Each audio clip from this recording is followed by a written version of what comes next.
L'intuition, la petite voix intérieure, celle qui dit quelque chose tout bas. En général, en fait, on ne l'entend pas vraiment parce qu'elle est assez discrète. Ce n'est pas une voix tonitruante, ce n'est pas une voix qui donne des ordres. C'est une petite phrase très douce qui vient comme ça s'immiscer au milieu de nos pensées. Et puis bien souvent, on n'y prête pas attention parce que très vite, le bruit du mental qui calcule, qui réfléchit, revient. Et écouter son intuition demande effectivement d'être dans des moments de silence pour qu'elle puisse se faire entendre. Ça, c'est la première chose. Et ensuite, d'accepter de noter ce qui vient, qui peut des fois nous étonner. Un changement de route, un non, un oui, quelque chose qui semble jaillir vraiment naturellement sans qu'on ait réfléchi. Et noter ça sur un carnet dans un premier temps peut nous aider à tester sur des petites choses comme d'habitude. La prise de risque, elle est minima.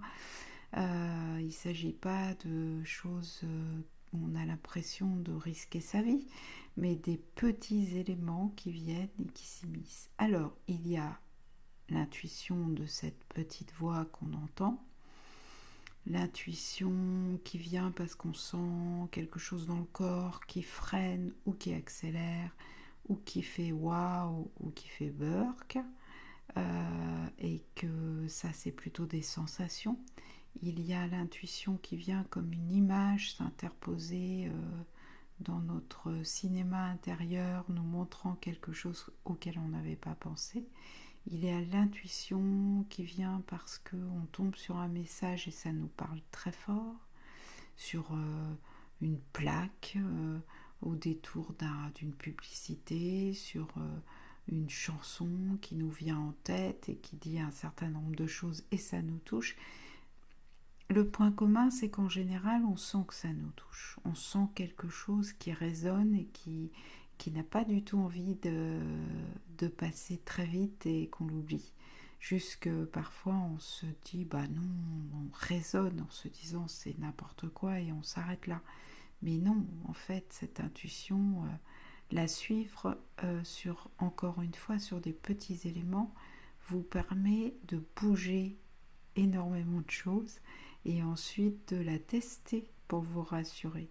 Et plus vous allez faire ce qui vient, ce qui s'impose comme ça, plus vous allez ouvrir cette capacité à recevoir ces messages. Et l'intuition, c'est une boussole intérieure, c'est quelque chose de plus sûr.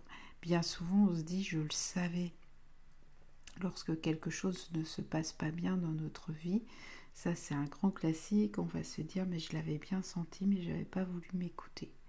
Une rencontre avec quelqu'un, un coup de cœur, mais qu'en fait on avait senti un certain nombre de choses et on était réticent, mais on y est allé quand même, on s'est raisonné.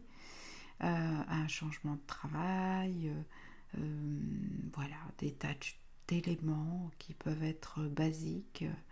Mais en fait, la suivre, même quand on a des raisons de penser que c'est pas une bonne réponse, c'est ouvrir la possibilité à une plus grande maîtrise de sa vie en vérité. C'est le début du fameux lâcher prise. Pour être dans l'intuition, on lâche prise et on accepte de lâcher prise et du coup, en vérité, d'arriver à une maîtrise de ce qui arrive et de ce qui est bon pour nous.